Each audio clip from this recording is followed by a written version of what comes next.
Assalamualaikum warahmatullahi wabarakatuh. Perkenalkan nama saya Melis Maya.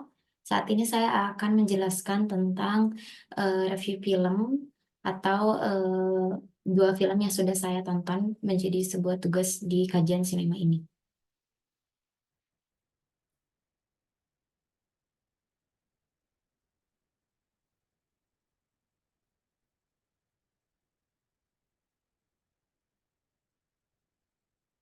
Adapun dua film itu, yang pertama adalah Yves Saint Laurent, yaitu film yang dirilis pada tahun 2014, dan yang kedua adalah House of Gucci atau film yang dirilis pada tahun 2021.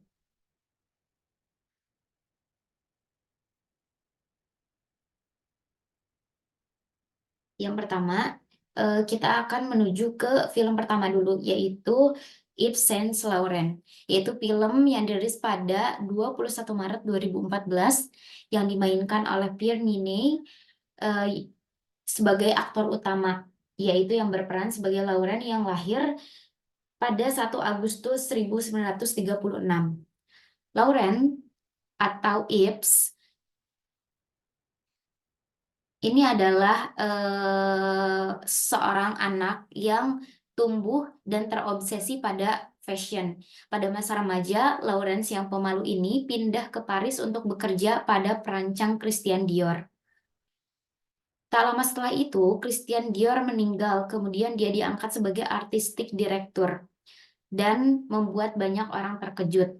Tapi semua pada saat itu sudah bisa melihat bahwa Lauren memiliki kemampuan pada bidang itu, terutama passionnya untuk merancang beberapa busana sendiri. Nah, pada saat itu dia diberhentikan dari tempat kerjanya di Christian Dior dan akhirnya membuka rumah mode sendiri. Hal ini terjadi setelah Ips merancang 6 koleksi untuk Dior dan Ips direkrut untuk tugas militer di Aljazair pada tahun 1966.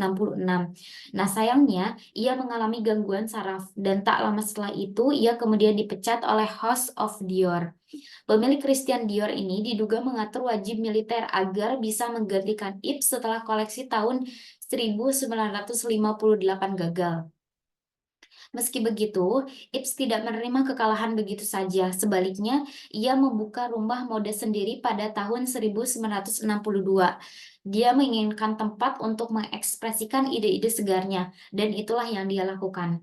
Ips menciptakan revolusi fashion dengan menghadirkan mood streetwear dari London dan Paris ke haute couture. Kemudian berbalik dan membuat desain tersebut tersedia bagi masyarakat melalui pakaian siap pakai. Pierre dan Yves yang kaya juga menjadi bagian dari Haute Bohemian Marrakesh yang kemudian menginspirasi gaya Yves. Salah satu karakteristik Saint Laurent atau Yves yang paling signifikan adalah penolakannya untuk mematuhi aturan gender. Memang benar, Yves Saint Laurent tampaknya memiliki wawasan yang mengejutkan tentang pikiran wanita. Dia tahu apa yang mereka inginkan dan dia yakin bahwa mereka menginginkan celana panjang dan blazer. Mereka menginginkan fungsionalitas karena pada saat itu rata-rata kebanyakan desainer atau pakaian itu dibatasi oleh gender, di mana perempuan tidak boleh memakai celana, laki-laki harus memakai jas dan sebagainya. Nah, Pierre Berge merupakan rekan bisnis serta kekasihnya sangat berperan dalam perkembangan Yves Saint Laurent terhadap perusahaan dan kemampuannya di bidang fashion. Perlu diketahui bahwa pada tahun ini eh, Yves Saint Laurent ini juga merupakan seorang yang homoseksual dan Pierre Berge merupakan eh, seorang pendamping. Dulunya dia itu merupakan seorang pendamping pelukis terkenal yang bernama Bernard Buffet selama 8 tahun yang bisnisnya juga dia urus. Namun pada tahun 1958 di Paris, mereka berdua diundang untuk makan malam yang diselenggarakan oleh teman mereka berdua, yaitu Marie-Louise Bosquet. Sejak saat itu muncullah benih-benih cinta di antara mereka. Nah, Pierce sendirilah yang meyakinkan Ips untuk mendirikan rumah mode sendiri. Catwalk demi catwalk, Ips selalu didampingi Pierce. Bahkan karena Ips sangat pemalu, dia hampir tidak bisa berjalan di runway setelah pertunjukannya dan terkadang harus didorong untuk melakukannya. Pierce juga yang akhirnya harus melakukan promosi. Lika-liku kisah mereka tidak selalu berjalan mulus dan Pierce selalu menerima semua kekurangan Ips. Namun yang paling tidak bisa ditoleransi adalah saat Yves Saint Laurent jatuh cinta pada Jacques de Basser, yaitu pesolek dengan reputasi buruk. Pierce tidak membuang waktu dan mengancam bocah itu dengan kematian. Lain daripada itu, Yves dan Pierce berbagi minat, satu di atas segalanya seni. Mereka memiliki rasa saling menghargai dan ketergantungan yang mendalam. Bersama-sama selama lebih dari 50 tahun. Reputasi Pierce di dunia mode memang kontroversial. Dia tentu saja mengendalikan Yves, merek dan perusahaannya dengan tangan besi. Beberapa orang memandang hal ini secara negatif dan Pierce sebagai pengganggu yang mendapatkan keuntungan finansial dari kreativitas pasangannya. Nah, sementara yang lain melihat perilakunya ini sebagai pengabdian seorang pria yang ingin melindungi Ips yang rapuh dari para penggila mode. Nah, film ini itu dibingkai dan dinarasikan dengan Pierce tua yang menulis surat cinta kepada Ips yang sekarang sudah meninggal tentang kehidupan dan koleksi seni mereka. Dan Ips ini meninggal pada tahun 1 Juni 2008 karena kanker otak di kediamannya di Paris. Nah, ini adalah salah satu cuplikan film dari Yves Saint Laurent ketika dia menciptakan sebuah mode untuk baju yang akan dia rancang.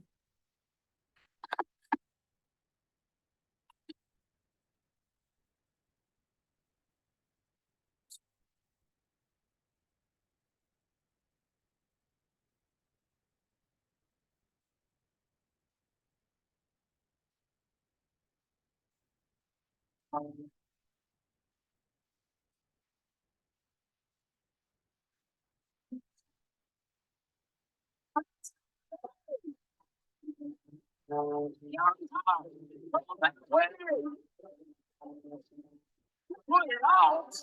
day, I don't care what others say. These men were don't listen anyway. Time has come today.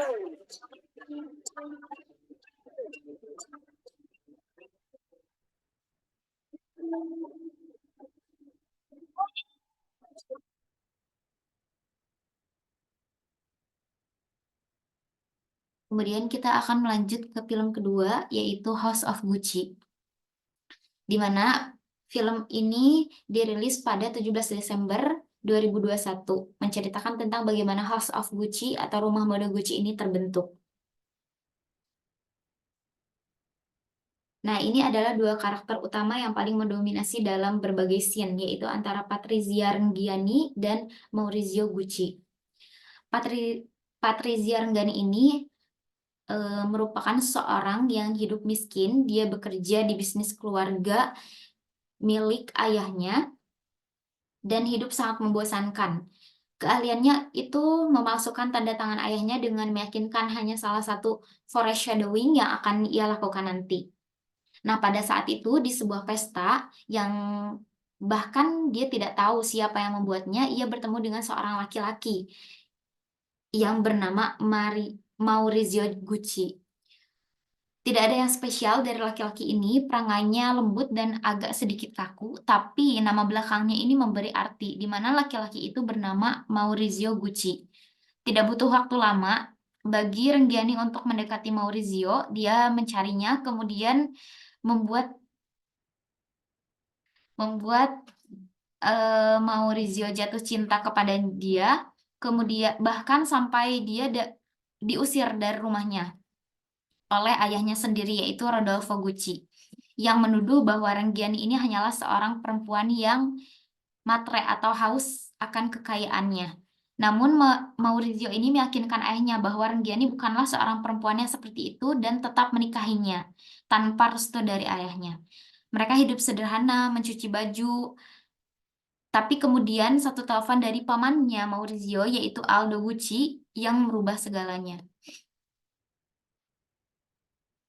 Nah, perlu diketahui bahwa Gucci ini merupakan bisnis keluarga, yaitu bukan perseorangan, di mana bisnis ini 50% adalah milik ayahnya Maurizio, yaitu Rodolfo Gucci, dan 50% lagi milik pamannya, yang bernama Aldo atau yang dikenal dengan Al Pacino.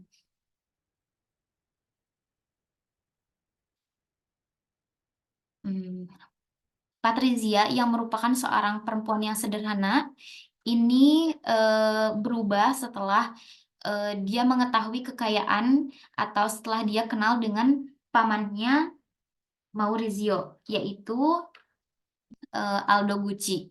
Nah, Patrizia ini mulai menyusun rencana untuk mendapatkan saham pengendali di Gucci dengan mengakuisisi sebagian saham Aldo dan Paolo. Paolo ini adalah anaknya dari Aldo yang dinilai sebagai anak yang idiot. Karena mereka memiliki 50% saham, nah Patrizia ini mengusulkan sebuah cara di mana bagaimana dia bisa merebut semua sahamnya agar bisa menjadi milik Maurizio. Patrizia berselisih dengan Aldo atas penjualan rahasia perusahaan terhadap produk Gucci, yaitu produk Gucci yang palsu yang dijual di pasaran. Kemudian dia mulai berkonsultasi dengan Pina, yaitu seorang paranormal, untuk mendapatkan petunjuk. Nah, Patrizia memanipulasi Maurizio yang sebenarnya pada saat itu dia tidak tertarik pada Gucci untuk mengambil peran yang lebih aktif di dalam perusahaan. Nah, pada saat itu Patrizia juga mulai mendekati Paolo atau anaknya dari Aldo, di mana dia juga bisa menjadi senjata untuk mengambil saham daripada sebagian daripada saham Gucci. Nah, Paolo ini memperoleh bukti bahwa Aldo atau ayahnya telah menghindari pajak di Amerika Serikat, dan ia memberikan bukti itu kepada Patrizia sebagai imbalan atas janjinya bahwa ia akan diizinkan untuk merancang busana sendiri, di mana Paolo ini juga memiliki kemampuan untuk mendesain sebuah produk, dan Patrizia ini memberikan janji bahwa dia bisa merancang produknya sendiri apabila dia bisa bekerja sama dengannya. Nah, Aldo ditangkap oleh IRS dan dijatuhi hukuman 1 tahun 1 hari penjara. Nah, Patrizia berbohong kepada kepolisian Italia dan memberitahu mereka bahwa Paolo tidak berwenang menggunakan merek dagang Gucci, sehingga kepolisian menghentikan peragaan busana Paolo pada saat itu dengan paksa. Setelah ayahnya yaitu Aldo dipenjarakan, Paolo juga dipenjarakan atas tuduhan peragaan busana yang tidak berwenang. Akhirnya, Patrizia dan Maurizio meminta Paolo untuk menjual sahamnya kepada mereka, tetapi pada saat itu Paolo menolak dan memutuskan hubungan antara mereka. Ya, nah pada saat ini banyak sekali ketidaksamaan prinsip antara Patrizia dan Maurizio, di mana Maurizio ini mulai berpikir dan mulai sadar bahwa Patrizia ini bukanlah perempuan yang dia kenal. Dia mulai ambisi dengan harta kekayaannya, bahkan ikut campur terhadap urusan bisnisnya. Pada saat itu juga karena ulahnya memalsukan tanda tangan, kepolisian Italia menggeledah rumah Maurizio dan berusaha untuk menangkap Maurizio karena memasukkan tanda tangan Rodolfo, sehingga keluarga Maurizio melarikan diri ke Swiss. Nah, pada saat itu ayahnya dari Maurizio itu meninggal. Kemudian 50% saham itu akan diberikan kepada Maurizio. Sayangnya ketika meninggal itu saham tersebut tidak belum sempat ditandatangan. Oleh karena itu, Patrizia memasukkan tanda tangannya dan kemudian terjadilah masalah, di mana Maurizio akhirnya melarikan diri ke Swiss dan Maurizio bertemu dengan teman lamanya yaitu Paola. Setelah perseteruan antara Maurizio dengan Patricia, Maurizio memutuskan bahwa ia bosan dengan pengaruh istrinya terhadap dirinya dan perusahaan. Akhirnya Maurizio memerintahkan Patricia dan putrinya untuk kembali ke Italia dan dia malah berselingkuh dengan Paula atau temannya. Ketika rencana bisnis Maurizio merugikan perusahaan, ia kemudian mencari bantuan dari perusahaan ekuitas Investcorp, di mana ia menyusun skema untuk mengakuisisi saham perusahaan dari Paolo yang telah miskin. Nah, Aldo kembali dari penjara dan segera menyadari apa yang telah dilakukan oleh Paolo. Ketika Investcorp menawarkan untuk membeli saham Aldo, ia menolak hingga Maurizio mengungkapkan dirinya sebagai penghasut kesepakatan. Karena kesal, akhirnya Aldo menjual saham dan memutuskan kontrak dengan Maurizio. Dan Patricia pada saat ini mencoba damai dengan Maurizio, tetapi Maurizio dengan tegas mengabaikannya, lalu ia meminta Patricia untuk bercerai melalui asisten lamanya, yaitu Domenico.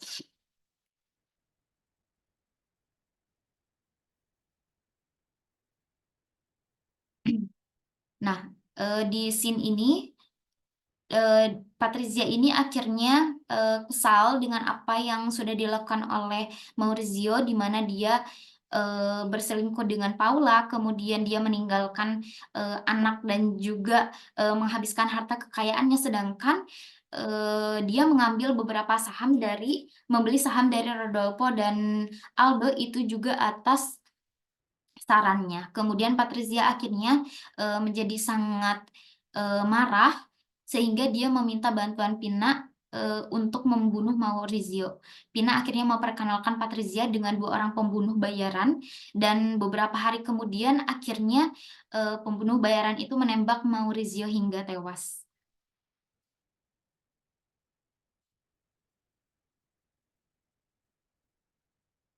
Nah, 2 tahun setelah itu, pada tahun 1997, Renggiani Maurizio dinyatakan bersalah.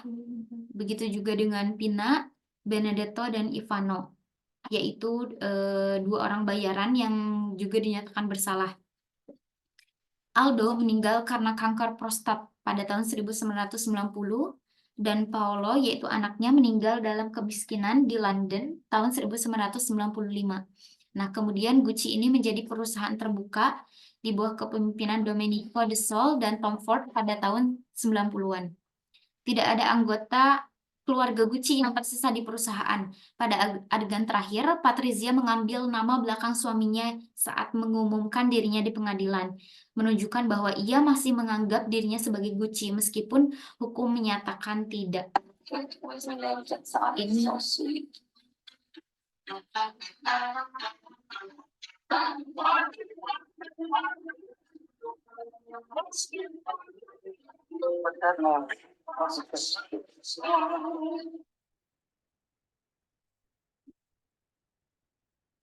barisan adalah cuplikan film dari House of Gucci.